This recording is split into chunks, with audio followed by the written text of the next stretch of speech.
So in the base you get the base plate, the column, within the column you would also get the threaded bar, and then finally the spider. So if you take the threaded bar, there's two nuts at the top there, take one off, pop the spider on, put the nut until it's flush at the end of the threaded bar, place it down, tighten the second nut,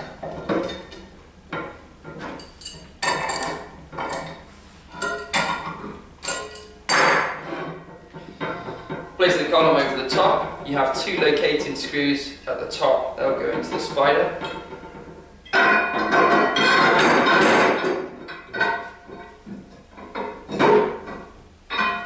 So just swivel those round until they fit. Pop the base plate on top. And again, there's just an anti-spin mechanism there, just turn that around until that locks in. Pop the washer on, the final nut, and just tighten that up.